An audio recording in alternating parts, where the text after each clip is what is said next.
Bismillahirrahmanirrahim. إلى حضر النبي المصطفى سيدنا مولانا محمد صلى الله عليه وسلم، إلى حضرة إخوانه من الأنبياء المرسلين والشهداء والأولياء والصالحين والصحابة التابعين والعلماء والمصنفين جميع الملائكة المقربين، خصوصا إلى حضرات أرواح مؤسسين حضرة العلماء، خصوصا إلى حضرة الروح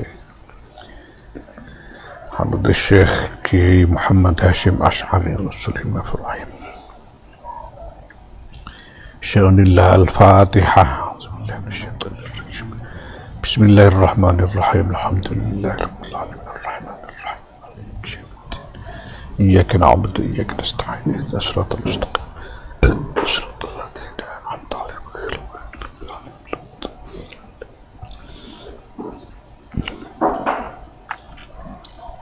بسم الله الرحمن الرحيم. والذين جاهدوا فينا لنهدينهم سبلنا wa innallaha lama'al muhsinin.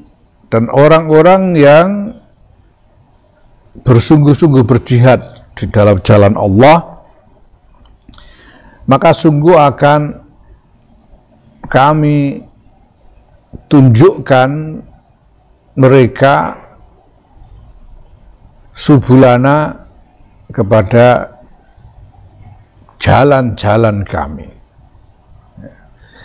Ini dikatakan oleh para mufassirin bahwa ayat ini turun sebelum perintah perang. Maka sebetulnya jihad yang disebut di dalam ayat ini tidak hanya jihad perang, jihad bisa macam-macam. Ya,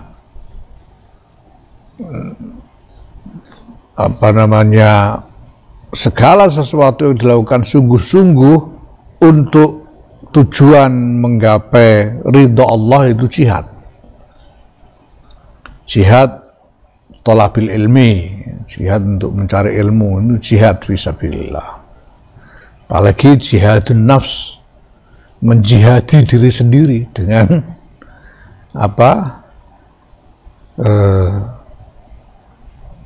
melawan hawa nafsu sendiri, itu jihad. Nah, kalau kita lakukan jihad ini, maka Allah akan menunjukkan jalan yang bisa memudahkan. Ya, di dalam berjihad itu, jalan-jalan yang bisa memudahkan untuk mencapai ridha Allah. Jadi kalau kita misalnya memang bersungguh-sungguh di dalam mencari ilmu, nanti akan ada jalan untuk mendapatkan ridha Allah dan mendapatkan ilmu yang manfaat. Beberapa mufassirin mengaitkan ini dengan dawuh ya, yang kemarin-kemarin saya singgung, man amila bima alima allamahullahu ma lam ya'lam. Ya, mengaitkan dengan itu. Jadi artinya orang berjihad itu mengamalkan ilmunya. Kalau orang mengamalkan ilmunya,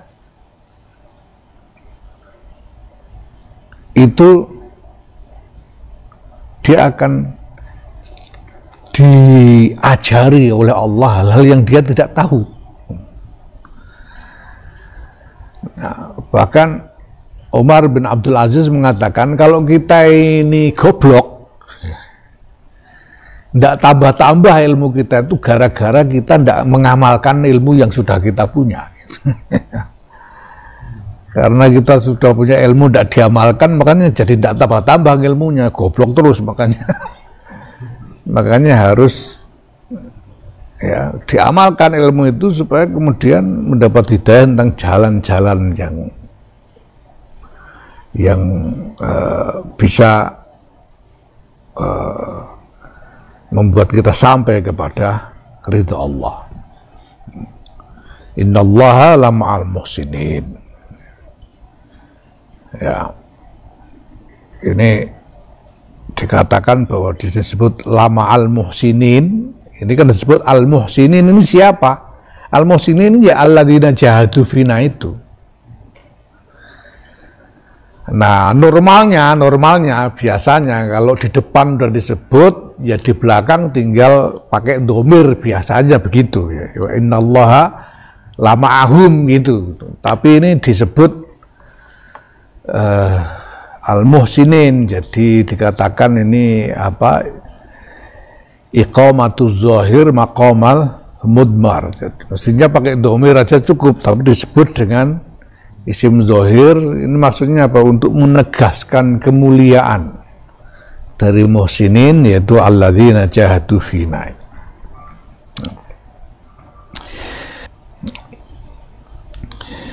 Walladzina taba'uhum bi ihsan radhiyallahu anhum, dan orang-orang yang mengikuti mereka bi ihsanin, dengan ihsan, dengan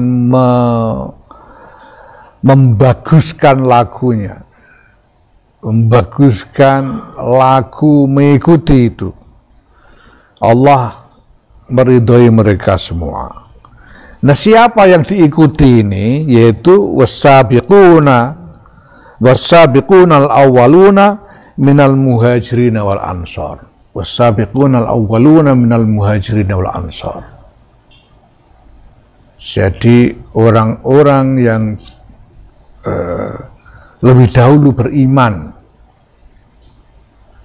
di antara kaum muhajirin dan ansor, yang pertama-tama beriman,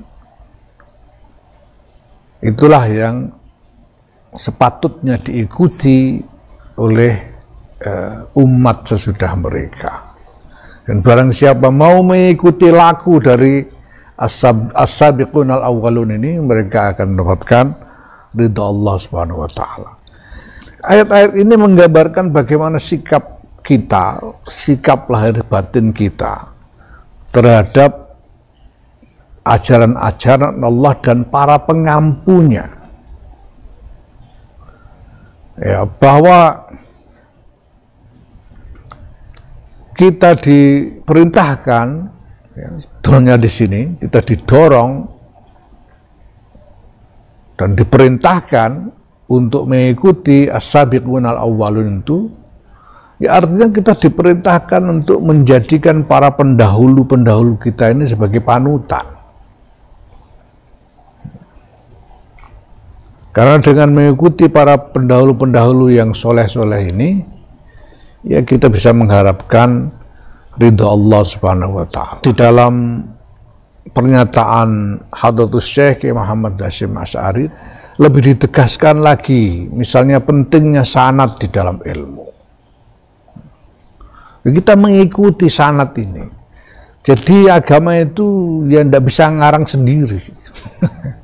Zaman ini kita ngarang agama sendiri, tidak bisa, itu harus ada yang diikuti. Jadi apapun yang kita lakukan di dalam beragama ini harus ada cantolan kepada pendahulu-pendahulu kita dengan sanad yang bersambung.